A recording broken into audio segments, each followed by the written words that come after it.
ஆணையத்திற்கு அரசாங்கம் இப்பொழுது அறிவித்ததை நிறைவேற்றுவதற்கு 13,000 கோடியும் ஒவ்வொரு ஆண்டும் 11,000 கோடியும் அதுக்காக நிதி ஒதுக்க வேண்டிய சூழ்நிலை இருக்கு. அவ்வளவு நிதியை எப்படி நிதி மேலாண்மை செய்ய போகிறார்கள் என்பது இந்த ஆட்சியாளர்கள் தொடர்ந்தாலும் சரி, புதிய ஆட்சியாளர்கள் வந்தாலும் அது எப்படி முடியும் என்பது பற்றி எனக்கு தெரியவில்லை. அதே நேரத்தில் அங்கன்வாடி ஊழியர்கள் இன்னைக்கு கூட பார்த்தா பகுதி நேர ஆசிரியர்கள் இன்னும் போராடிட்டு இருக்காங்க. இதெல்லாம் இந்த ஆட்சியாளர்கள் சரியாக செயல்படவில்லை என்றால் உறுதியாக இது அவர்களுக்கு எதிராக தமிழ்நாட்டு மக்கள் தீர்ப்பளிப்பார்கள் என்பதை தான் இது காட்டுகிறது. இந்த மாதத்துக்குள்ளார 2026 4 முனை போட்டி தான். ஒன்று திமுக, அதிமுக, அதுக்கப்புறம் பாஜக கூட்டணி இருக்கு, தாவாக, நாம் தமிழர். 4 முனை கூட்டணி தான் இருக்கு. நீங்க திமுகவோட போக மாட்டேன்னு, அதே மாதிரி பாஜகவோட போக மாட்டேன்றீங்க, நாம் தமிழர் போக மாட்டேங்க. இப்ப இருக்கிற தாவாக ஒண்ணுதான். நான் தான் சொன்னேன், எங்களுக்கு எதிரி என்று இந்த நேரத்தில் யாரையும் பார்க்க வேண்டிய அவசியம் இல்லை, துரோகி என்று யாரையும் பார்க்க வேண்டிய அவசியம் இல்லை, நண்பர் என்று யாரையும் பார்க்க வேண்டிய அவசியம் இல்லை. தமிழ்நாட்டு நலனும் அம்மா மக்கள் முன்னேற்ற கழகத்தின் நலனும் தான் முக்கியம். அதைத்தான் நாங்க பார்ப்போம் சொல்லிட்டேன். அதனால நாங்க இன்னும் முடிவெடுக்கலைங்கிறது உண்மை. இன்னொன்னு நாங்க எந்த சமரசமும் செய்து கொள்ள மாட்டோம்னு சொல்லிட்டேன். உறுதியாக கூட்டணி ஆட்சி தான் அமையும். அதுவும் அம்மா மக்கள் முன்னேற்ற கழகம் இடம்பெற போகின்ற கூட்டணி தான் வெற்றி பெறப் போகிறது. ஏன்னா இந்த சூழ்நிலை அப்படி இருக்கு. நான் அதீத நம்பிக்கையில சொல்லல. அதுல உறுதியாக அம்மா மக்கள் முன்னேற்ற கழகம் ஆட்சி அதிகாரத்தில் பங்கு பெறும். புதிய பென்ஷன் திட்டம் இந்த தேர்தலில் தாக்கத்தை ஏற்படும். உங்களுக்கு தெரியும், தேர்தல் வாக்குறுதி இது கிட்டத்தட்ட 5 ஆண்டு முடிய போறப்ப நிறைவேற்றிருக்காங்க.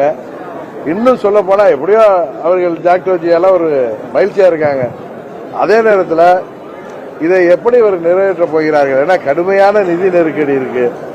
இன்னும் சொல்ல போனா இந்த பென்ஷன் திட்டத்திற்கு உடனடியாக 13,000 கோடி தமிழ்நாடு அரசாங்கம் ஒதுக்க வேண்டியிருக்கு. தொடர்ந்து 11,000 கோடி ஒவ்வொரு ஆண்டும் ஒதுக்க வேண்டியிருக்கு. இதை எப்படி சமாளிக்க போகிறார்கள் என்பது தெரியவில்லை. எதிர்கட்சியா இருக்கும்போது 5,000 ரூபாய் கொடுக்கணும் பொங்கலுக்கு அப்படின்னாரு. 3,000 ரூபாய் வச்சிருக்காங்க. கடந்த ஆண்டுகள் எல்லாம் கொடுக்கவே இல்லை. ஆட்சிக்கு வர்றதுக்கு முன்னாடி ஆட்சிக்கு வர்றதுக்கு ஏதாவது பேசுவதா, ஆட்சிக்கு வந்த பிறகு மக்களை ஏமாற்றுவதும் தான் இவர்களுடைய நடவடிக்கையா இருக்கு. அதனால இதெல்லாம் மக்கள் பார்த்து கொண்டிருக்கிறார்கள். உறுதியாக அதற்கெல்லாம் தீர்ப்பை வழங்குவார்கள். அதிமுக வெற்றி பெற்றலாம் அப்படின்னு சொல்லி பொதுமக்களோட கருத்தா இருக்கு. தனித்தனியா பிரிவு இருக்கிறனால வந்து வெற்றி வாங்கி கொண்டு அப்படின்னு சொல்றாங்க பொதுமக்கள். எங்கள் கூட்டணி நிலைப்பாடு என்ன என்பதை நீங்க உறுதியாக தெரிந்து கொள்வீர்கள். தமிழ்நாட்டு நலனிலும் அம்மா மக்கள் முன்னேற்ற கழகத்தின் நலனிலும் நாங்கள் கவனமாக இருந்து முடிவெடுப்போம். அமித்ஷா பாஜகவின்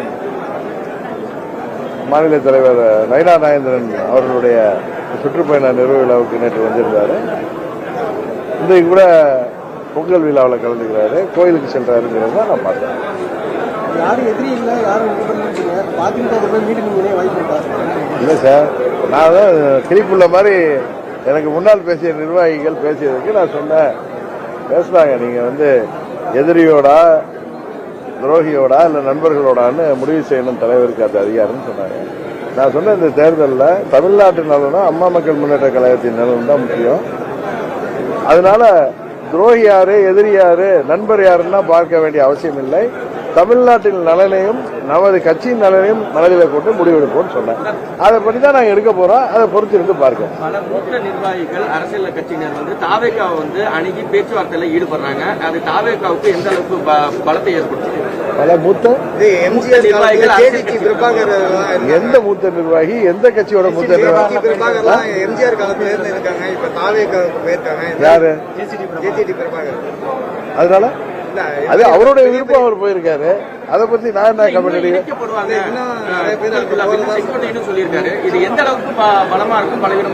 அதை பத்தி எல்லாம் நீங்க தான் ஊடகத்தை சேர்ந்தவர்களா அரசியல் வல்லுநர்கள் தான் சொல்லணும். நான் ஒரு பார்வையாளர் எல்லாம் பாத்துக்கிட்டு இருக்கோம். நான் தான் பல முறை சொல்லிட்டேன். இனிமே திரும்ப திரும்ப அந்த பதில்களை சொல்ல வேணாம். ஏன்னா எனக்கு வாய் வலிக்குது பதில் சொல்லி.